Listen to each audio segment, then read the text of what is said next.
ओम विष्णु ओम विष्णु ओम विष्णु ओम विष्णु। समस्त श्री विष्णु भक्तों को मेरा करबद्ध नमन प्रणाम। साथियों, आज अपन श्री गुरु जम्बेश्वर भगवान की अमृत वाणी के 71वें शब्द का भावार्थ सुनेंगे। ध्यान पूर्वक सुनिए, बहुत ही गूढ़ रहस्य बताया गया है इसमें। 70वां शब्द सुनकर राव सांतल ने पुनः गुरुदेव से पूछा कि हे परम पिता परमेश्वर को छोड़कर अन्य दूसरे देवों की पूजा आराधना करने से कुछ फल की प्राप्ति होती है या नहीं। गुरु महाराज से जोधपुर नरेश पूछ रहे हैं कि हे महाराज, एक परम पिता परमेश्वर को छोड़कर अन्य दूसरे देवी देवताओं की पूजा आराधना करते हैं, उसके फल की प्राप्ति होती है या नहीं होती है। इस संशय की निवृत्ति कीजिए। यदि अन्य देवताओं की पूजा अर्चना से फल नहीं होता है, फल नहीं मिलता है, तो हम उसे छोड़ भी सकते हैं।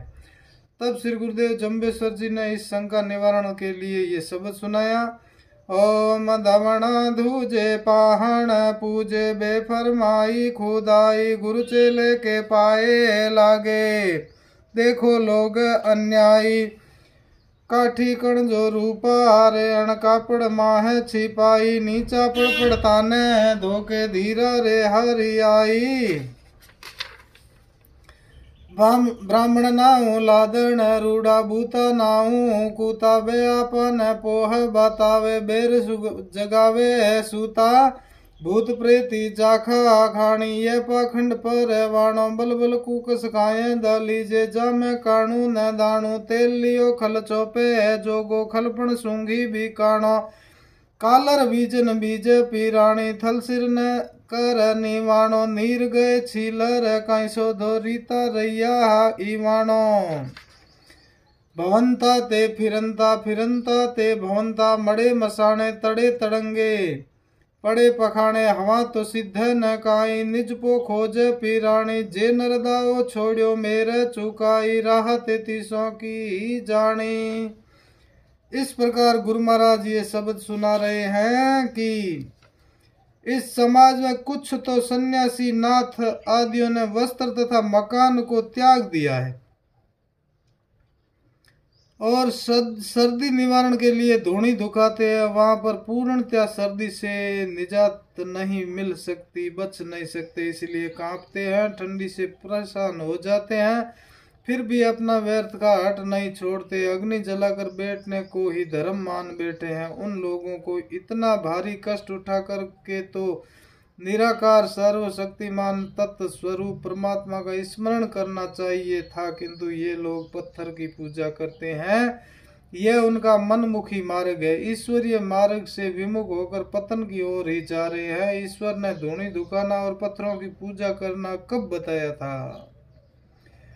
हे संसार के लोगों, इस घटित घटना को देखो और विचार करो। पत्थर की मूर्ति बनाने वाला उस मूर्ति का गुरु होता है, क्योंकि निर्माण करता सदा ही बड़ा होता है, निर्मित वस्तु छोटी होती है। उस निर्मित वस्तु का उत्पादक वही कर्ता होता है तथा उस पत्थर को मूर्ति का आकार देकर वही गुरु रूपी कारीगर शिष्य रूपी मूर्ति के चरणों में गिरता है, हाथ जोड़ता है, गिड़गिड़ाता है। यह कैसा न्याय तथा बुद्धिमानी है।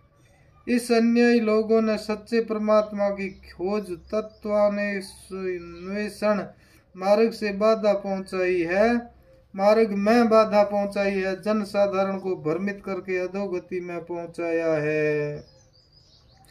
अपने स्वार्थ सिद्धि के लिए लोग अनेकों प्रकार से मूर्तियों का निर्माण करते हैं। उनमें मुख्य रूप से लकड़ी, स्वर्ण, चांदी तथा मिट्टी ही होती है तथा इनसे मूर्ति निर्माण करके कपड़े पहनाकर अनेक प्रकार से श्रृंगार भी कर देते हैं। पूर्णतया मानव का आकार देकर फिर नीचे गिरकर बार बार धोख लगाते हैं, प्रणाम करते हैं, उससे धन दौलत की याचना भी करते हैं। वहां पर कुछ भी प्राप्त नहीं होता है। तब अपने आप को तथा अन्य जनों को धैर्य धारण करने का उपदेश देते हुए कहते हैं कि हरि आएंगे, अपनी कामना पूर्ण करेंगे। यही कर्म निरंतर चलता रहता है। जो मानव ब्रह्म को जानता है तथा तदनुसार ही संसार में क्रियाकलाप करता है, अर्थात वेद शास्त्र की विद्या में प्रवीण होकर तदनुसार जीवन यापन करता है, वह व्यक्ति परम आदरणीय है, वही ब्राह्मण है। किंतु जो महामूर्ख या आचार विचार क्रिया ब्राह्मण कर्म से गिरा हुआ वह चाहे ब्राह्मण के घर में जन्म भी क्यों न लेवे, वह समाज को हमेशा धोखा देता है। ऐसे ब्राह्मण से दूरी बनाए रखें। जो समाज की सेवा करता है वही कभी पाखंड नहीं करता, कभी धोखा नहीं देता, अपनी पीठ पर भार उठाकर दूसरों को राहत पहुंचाता है, भूले भटके को कभी अपनी आवाज से सचेत करके मार्ग का निर्देश भी देता है, तथा पत्थर की बनी बूथ से तो कुत्ता भी अच्छा है, जो चोरों से स्वयं की रक्षा करता हुआ घर के मालिक को भी जगह देता है तथा शत्रु से भी सावधान कर देता है। दिशा भ्रमित जन को भौंक करके गांव होने का आभास करा देता है। किंतु मूर्ति न तो चोरों से स्वयं को ही रक्षा कर सकती है और न ही मालिक पुजारी को ही सचेत कर सकती है, तथा न ही दिग्भ्रमित जनों को मार्ग ही निर्देश कर सकती। कुत्ता सजीव प्राणी होने से ईश्वरीय सत्ता उसमें प्रतिफलित होती है, किंतु मूर्ति तो सजीवता न होने से सत्ता का दर्शन असंभव है। इसलिए बुद्ध से तो कुत्ता भी बुद्ध अच्छा है। भूत प्रेत यक्ष पिशाच आदि योनियां वायु तत्व प्रदान होती है। ये कभी कहीं किसी स्थान में अपना प्रभाव दिखाती है, किंतु वह क्रियाकलाप केवल पाखंड मात्र ही होता है, वहां पर सच्चाई नहीं होती है। क्योंकि मानव तथा उन योनियों का कोई संबंध नहीं है, न तो वे मानव का कुछ भलाई कर सकती और न ही कुछ बिगाड़ सकती है। जो मानव शुद्ध मानवता के धर्म से गिर जाएगा, आसुरी भाव को प्राप्त हो जाएगा, तो उन्हीं पर अपना पाखंड दिखाती है, तो वह मानव डर कर उसकी पूजा कर सेवा प्रारंभ कर देता है। भूत प्रेतों की सेवा पूजा को बार बार अन्न निकले हुए कुक्कस को फिर दलना है, उसके अंदर से अन्न प्राप्ति की कोशिश करना ही है, किंतु वहां पर दाना वह कण कहाँ प्राप्त होगा। उसी प्रकार से भूत प्रेतों में भी वह कण तत्व रूप आनंद कहाँ मिलता है, परिश्रम व्यर्थ ही करना है। ये भूत प्रेत पहले ही कभी मानव ही थे, उनकी अकाल मृत्यु हो गई, अनेक प्रकार की वासनाएं रह गई, जीवन खाली रह गया था। मृत्यु के बाद में जीव अधोगति में गिर गया। इनकी तो ऐसी ही दशा हो गई। जिस प्रकार से तिलहन से तेल निकाल लिया जाता है तो पीछे खली पशुओं के काम ही रह जाती है, सूंघी बिकती है, उसी प्रकार से जीवात्मा शरीर से निकल गई। मानव शरीर तो चला गया, अब तो उनका भूत प्रेत का शरीर खली के समान भी व्यर्थ का है, उनकी पूजा से कुछ भी प्राप्त होने वाला नहीं है। वह स्वयं शक्तिहीन योनि तुम्हारा भला कैसे कर सकता है।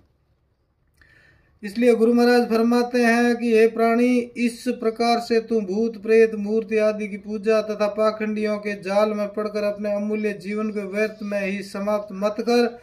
तेरी भी वही दशा होगी जैसी दशा कालर ऊसर भूमि में जीव बोने वाले व्यक्ति तथा बालू के टिब्बे ऊपर तालाब खोदने वाले की होती है। न तो ऊसर खेती में बीज ही जमकर फल देता है और न ही बालू के धोरे ऊपर पानी ही ठहरता है। मेहनत तो भूत प्रेत भी करता है और मेहनत वह बीज बोने वाला तालाब खोदने वाला भी करता है।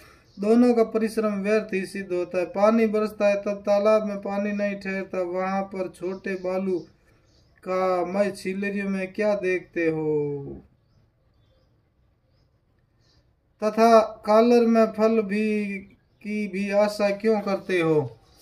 दोनों ही खाली रह जाएंगे। इसलिए भूत प्रेत आदि सेवा में धन बल समय लगाना व्यर्थ ही है। जो भूल में पड़े हुए हैं वे लोग भी भटकते हैं, और जो लोग मेड़ी शमशान तालाब व तालाबों की पाल पर या पेड़ पड़े हुए पत्थरों के पास भटकते हैं वे भी अधिक भ्रमित होते हैं, किंतु वहां पर सिद्धि कहाँ है।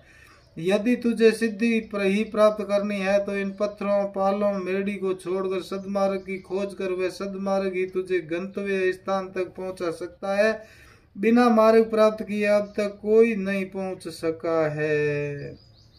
आगे गुरु महाराज फरमाते हैं, जिस जिज्ञासु मानव किसी दूसरे कमजोर प्राणी पर अपना अधिकार जताना छोड़ दिया है, गरीब धनवान छोटे बड़े स्वामी सेवक के भेदभाव से निर्वृत्त हो चुका है, यानी नम्रशीलता को धारण कर चुका है, तथा यह मेरा है मैं इसका हूँ, इस प्रकार का मेरापन मिटा दिया है, उस मानव ने तो मानो 33 करोड़ प्राणियों के मार्ग को जान लिया है, उसी मार्ग पर चल पड़ा है। एक दिन अवश्य में उन बैंकुटवासी 33 करोड़ प्राणियों से मेल अवश्य ही करेगा। उनमें भी 21 करोड़ तो इसी मार्ग को पकड़ कर पहुंचे हैं और 12 को पहुंचाना शेष है। वे सभी मिलकर 33 पूरे हो जाएंगे। बोलो श्री गुरु जम्बेश्वर भगवान की जय, श्री विष्णु भगवान की जय। बोलो श्री गुरु जम्बेश्वर भगवान की जय।